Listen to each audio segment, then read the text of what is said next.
हम अपनी जिंदगी में जब किसी नए काम की शुरुआत करते हैं तो हमसे बहुत सी गलतियां होती है, लेकिन कई बार ऐसा भी होता है कि सब कुछ सही रहता है।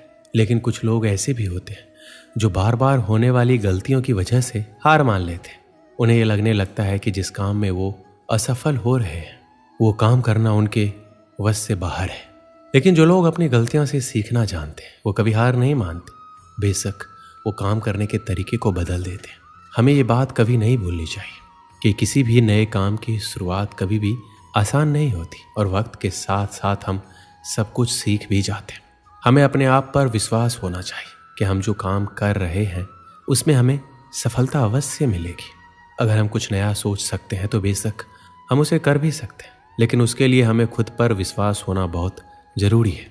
शुरुआत में ही हर कोई सफल नहीं हो जाता। जो लोग अपने असफलता से कुछ सीखते हैं वे जिंदगी में बहुत आगे तक जाते हैं, और जो लोग अपने असफलता की वजह से पीछे हट जाते हैं वो लोग कभी आगे नहीं बढ़ पाते।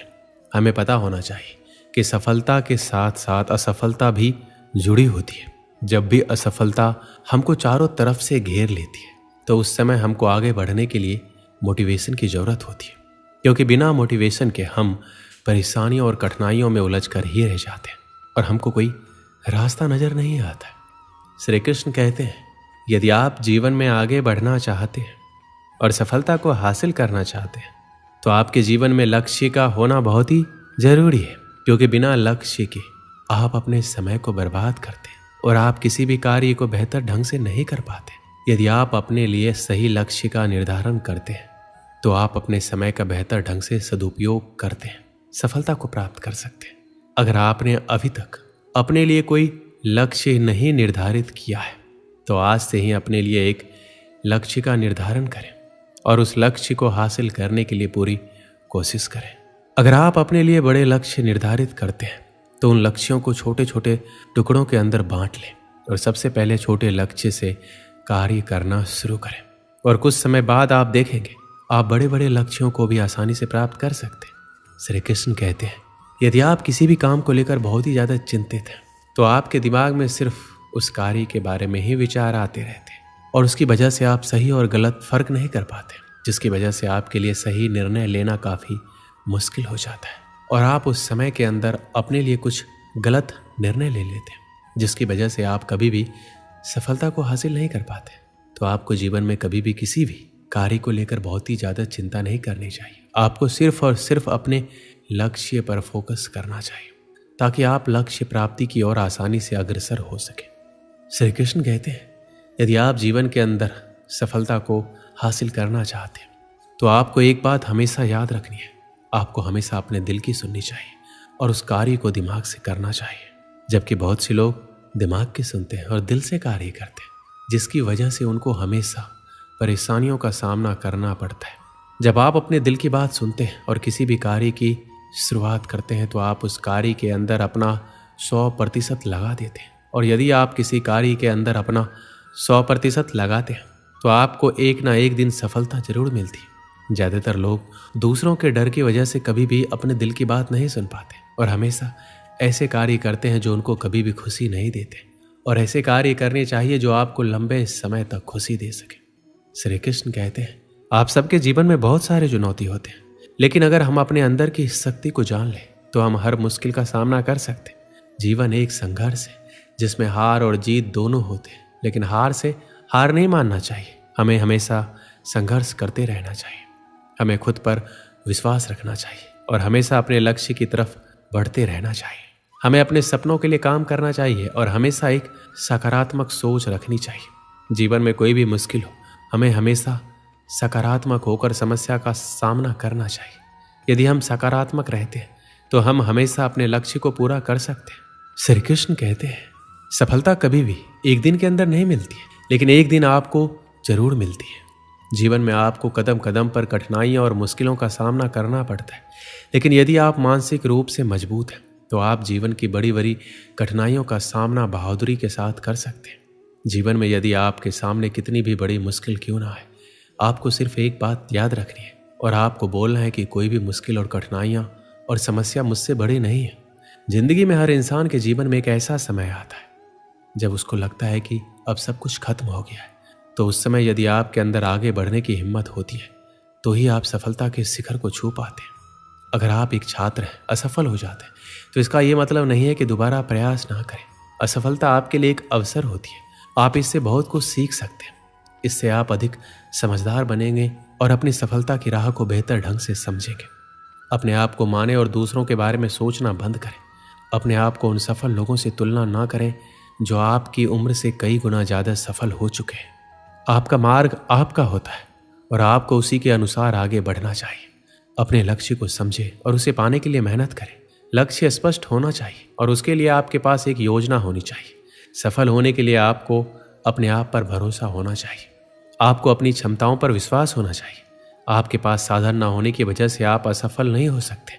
आपकी सफलता आपके अंदर होने वाले विश्वास पर निर्भर करती है। और अंत में मैं ये कहना चाहूँगा कि आप सफल हो सकते हैं। आपकी सफलता आपके उत्साह, मेहनत और विश्वास पर निर्भर करती है। अपनी सोच और कार्यों में सकारात्मक रहें और अपने लक्ष्य की ओर अग्रसर रहें। बहुत समय पहले की बात है। भारत के सुदूर दक्षिण में एक छोटा सा राज्य स्थित था। राजा द्वारा राज्य का संचालन शांतिपूर्वक हो रहा था। एक दिन अचानक उसे खबर मिली कि एक बड़े राज्य की सेना की एक बड़ी टुकड़ी उसके राज्य पर आक्रमण के लिए आगे बढ़ रही है। वो घबरा गया क्योंकि उसके पास उतना सैन्य बल नहीं था जो उतनी बड़ी सेना का सामना कर सके। उसने सेनापति को बुलाया। सेनापति ने पहले ही हाथ खड़े कर दिए। वह बोला, महाराज, इस युद्ध में हमारी हार निश्चित है। इतनी बड़ी सेना के सामने हमारी सेना टिक नहीं पाएगी, इसलिए इस युद्ध को लड़ने का कोई औचित्य नहीं है। हमें अपने सैनिकों के प्राण गंवाने के बजाय पहले ही हार स्वीकार कर लेनी चाहिए। सेनापति की बात सुनकर राजा बहुत निराश हुआ। उसकी चिंता और बढ़ गई। उसे समझ नहीं आ रहा था कि क्या करें क्या ना करें। अपनी चिंता से छुटकारा पाने के लिए वह राज्य के संत के पास गया। संत को उसने पूरी स्थिति से अवगत कराया और बताया कि सेनापति ने युद्ध के पहले ही हाथ खींच लिया है। यह सुनकर संत बोले, राजन, ऐसे सेनापति को तुरंत उसके पद से हटाकर कारागृह में डाल देना चाहिए। ऐसा सेनापति जो बिना लड़े हार मान रहा है, उसे सेना का नेतृत्व करने का कोई अधिकार नहीं है। किंतु गुरुवर, यदि मैंने उसे कारागृह में डाल दिया तो सेना का नेतृत्व कौन करेगा? संत बोला, राजन, तुम्हारी सेना का नेतृत्व मैं करूंगा। राजा सोच में पड़ गया कि संत युद्ध कैसे लड़ेंगे। उसने कभी युद्ध नहीं किया, किंतु कोई विकल्प ना देख उसने संत की बात मान ली और अपनी सेना का सेनापति बना दिया। सेनापति बनने के बाद संत ने सेना की कमान संभाल ली और सेना के साथ युद्ध के लिए तैयार कर दिया। रास्ते में एक मंदिर पड़ा। मंदिर के सामने संत ने सेना को रोका और सैनिकों से बोला, यहाँ कुछ देर रुको, मैं मंदिर में जाकर ईश्वर से पूछ कर आता हूँ, हमें युद्ध में विजय प्राप्त होगी या नहीं।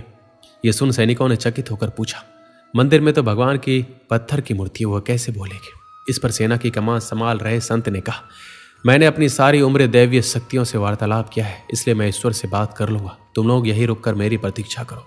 ये कहकर संत मंदिर में चले गए। कुछ देर बाद जब वापस लौटे तो सैनिकों ने पूछा, ईश्वर ने क्या कहा? संत ने उत्तर दिया, ईश्वर ने कहा, यदि रात में इस मंदिर में कोई प्रकाश दिखाई पड़े तो हमारी विजय निश्चित है। पूरी सेना रात होने की प्रतीक्षा करने लगी। रात हुई, मंदिर में उन्हें प्रकाश दिखाई पड़ा। यह देख सेना खुशी से झूम उठी। उन्हें विश्वास हो गया कि अब वो युद्ध जीत लेंगे। उनका मनोबल बढ़ गया और वो जीत के मंसूबे से युद्ध के मैदान में पहुंचे। युद्ध 21 दिन चला। सेना जी जान से लड़ी, फलस्वरूप उनकी विजय हुई। विजयी सेना के वापस आते ही फिर वही मंदिर पड़ा।